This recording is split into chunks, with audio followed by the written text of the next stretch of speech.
Good afternoon and welcome to the second video update from BJ Kerno. So the last video, which was the German early war force, has been packed away. That took a little bit doing, and I'm now going to show off the few bits and pieces that I've bought from Paint and Glue Miniatures over the last couple of weeks. So the first three models you're going to see is pretty much what stopped me from completing my United States Marine Corps Army. Like I've said, I'm about 10 figures away, so if I get a chance this afternoon, there's only a little bit of highlighting that needs doing, so hopefully I'll be able to finish them off. So the first thing that I'm going to show you is the Chi-Hai, I think that's how you pronounce it, for the Japanese, which is my next project. It's 3D printed. It pretty much, I haven't given this any cleanup whatsoever. This is pretty much, it came in a I don't know if you can see, a really sort of luminous green colour, and I've sort of given it a spray coat with Vallejo surface primer, a green, and I'm pretty much worked out from there. So the first thing the colour I added was the khaki uniform, and then to the left of each stripe I added a brown one, as you can see, and then gave it the customary yellow sort of cross in the middle to sort of break up the camouflage patterns. It's mainly been done with Army Painter paints, and it sort of painted itself really. This was a couple of evenings work, and I've really enjoyed it, and I think will I get any more Chi-Hais? Probably not, because my aim is to sort of paint a Japanese infantry force that have dug themselves into the jungles, where potentially there's not going to be that many opportunities for tanks to be moving around in. So this could be the big gun for the army, but we'll see how it goes. So moving on, we've then got the M3 Stuart, which again is a 3D printed model.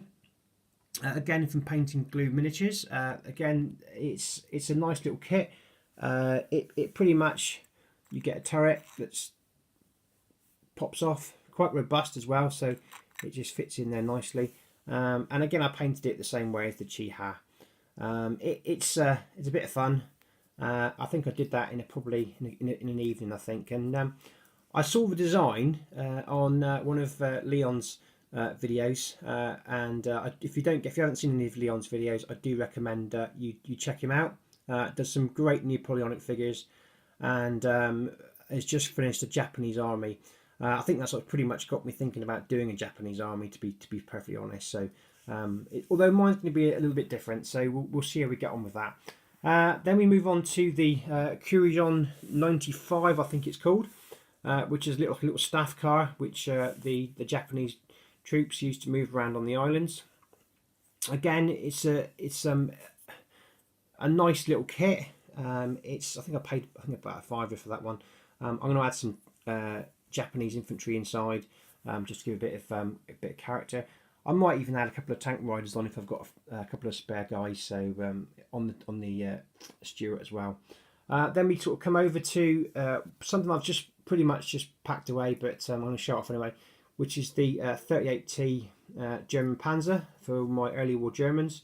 Again, it's a nice little kit. It didn't cost the earth. It's quite robust, and it will look good on the table supporting my my German infantry. One thing I couldn't get over though is if you compare a 38T with a King Tiger, it's pretty frightening how, when you think at the start of the war, the little tanks were zipping around on the battlefield, and then sort of towards the end of the war, the Germans were producing these great big monsters that would pretty make mincemeat of a 38T or Stuart.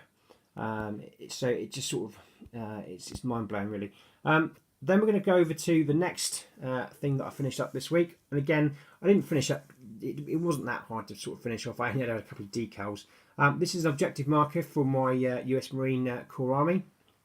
So this will be sort of plonked in the middle of the table, and the US Marines can fight over the table to try and gain some water off the Japanese. So that's it's again a really nice sort of kit.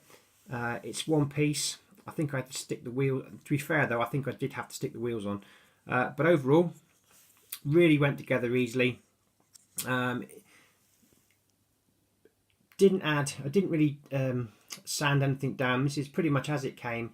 I've just given it a couple of coats of paint and sort of finished it off. So really pleased with that truck. And finally, I finished the Zippo, the M4A3 Zippo, which again I couldn't find from any other manufacturer, and I fancied a flamethrower tank to keep at bay the Japanese. So I've added that to my collection also. And again, this week, all I've done is I've pretty much just painted the tracks and added the allied stars to it. I think I need to weather the stars down a little bit because they are a bit bright, but overall quite pleased with those three. Those two for my United States Marine Corps, and it sort of served a purpose really, because yes, they are 3D printed, but that doesn't make a difference. It's just enabled me to add to my collection and make my armies look cool. So any comments, guys, please leave below. Please do check out Paint and Glue Miniatures. They are really good. They've just added a load more to their range. So yeah, really good. So thanks for watching, and I'll catch you soon. Cheers, bye.